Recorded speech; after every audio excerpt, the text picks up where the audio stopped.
আসসালামু আলাইকুম, কেমন আছেন সবাই? আশা করি ভালো আছেন। ওয়েব ডিজাইন বাংলা টিউটোরিয়ালে আপনাদের সবাইকে জানাই আন্তরিক শুভেচ্ছা ও সালাম। তো গত পর্বে আমরা দেখেছিলাম মার্ক ট্যাগ এবং ডিলিট ট্যাগের ব্যবহার। মার্ক ট্যাগ কীভাবে ব্যবহার করবেন এবং ডিলিট ট্যাগের কীভাবে ব্যবহার করবেন এবং তার কাজগুলো আমরা অবশ্যই অবগত হয়েছি। আজকে আমরা দেখব কীভাবে সাবস্ক্রিপ্ট এবং সুপারস্ক্রিপ্ট, সাব ট্যাগ এবং সাব ট্যাগ কীভাবে ইউজ করবেন সেই বিষয়টি আজকে দেখব। তো চলুন শুরু করা যাক। সাবস্ক্রিপ্ট এবং সুপারস্ক্রিপ্ট কী সে বিষয়টি আমি ক্লিয়ার করার জন্য আমি একটা এখানে লিখছি।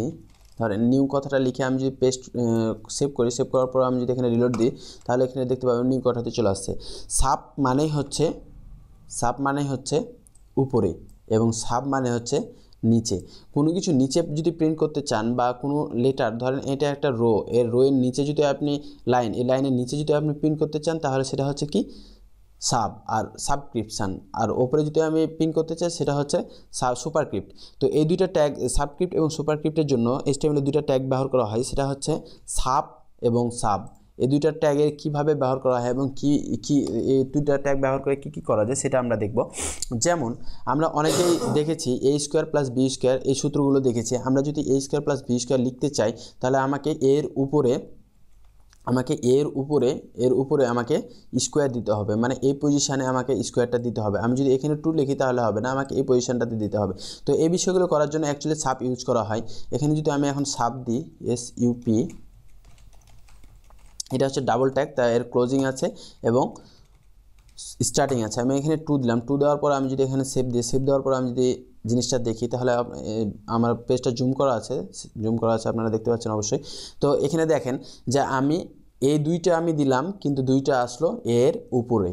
তো অবশ্যই বুঝতে পারছেন সাপের কাজ কি। আমি যদি এখন এখানে প্লাস দিই, প্লাস দেওয়ার পর দিই, দেওয়ার পর আমি আরেকটা যদি সাপ ইউজ করি SUP2, তারপর সাপটা আমি এখানে ক্লোজ করে দিলাম, দেন সেভ দিলাম। সেভ দেওয়ার পর আমি যদি রিলোড দিই তাহলে অবশ্যই এখানে দেখতে পারবেন A² + B² এই সিস্টেমটা হয়ে গেছে।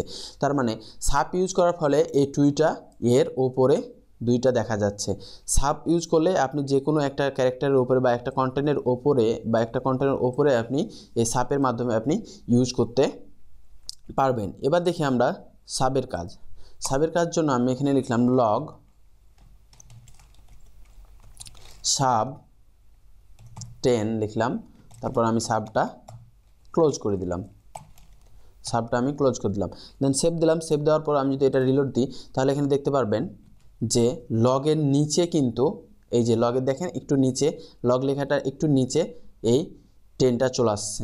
তো অ্যাকচুয়ালি লগের নিচে কোনো কন্টেন্টের বা কোনো বস্তুর বা কোনো অবজেক্টের নিচে কোনো কিছু প্রিন্ট করার জন্য বা নিচে কোনো কিছু দেওয়ার জন্য সেটা কী করতে হবে, আমাকে ইউজ করতে হবে সাব ট্যাগটা ইউজ করতে হবে। এবং উপরে কোনো কিছু প্রিন্ট করার জন্য আমাকে কী ট্যাগ ইউজ করতে হবে, উপরে যদি কিছু একটু উপরে যদি আমি প্রিন্ট করতে চাই তাহলে সাব ইউজ করতে হবে। অ্যাকচুয়ালি সাব এবং সাব এই দুই রকম কাজের জন্য অ্যাকচুয়ালি ব্যবহার করা হয়। তারপর অনেক ওয়েবসাইটে দেখবেন যে নতুন কোনো ফিচার আসলে এরকম নিউ লেখা থাকে। যেমন এখানে হতে পারে আমি একটা পি নিচ্ছি, এখন দিলাম নিউ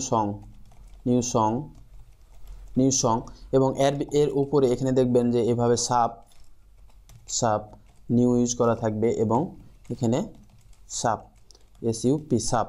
সেভ দিলাম। সেভ দেওয়ার পর আমি যদি এটা হচ্ছে রিলোড দিই তাহলে দেখবেন যে এইটা হচ্ছে নতুন সঙ্গের নাম এবং এটা হচ্ছে নতুন, এই জন্য এখানে ডিজাইন করে ওপরে নিউ দেওয়া থাকবে। এই বিষয়গুলো করার জন্য অ্যাকচুয়ালি সাব ইউজ করা হয় এবং নিচে কোনো কিছু প্রিন্ট করার জন্য সাব ইউজ করা হয়। আশা করি সাব এবং সাপের বিষয়টি আপনারা বুঝতে পেরেছেন।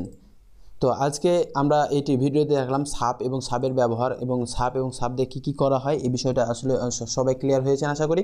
তো আজকের ভিডিও এই পর্যন্তই। আগামী পর্বে আমন্ত্রণ জানিয়ে আজকে ভিডিও এখানে শেষ করছি। আল্লাহ।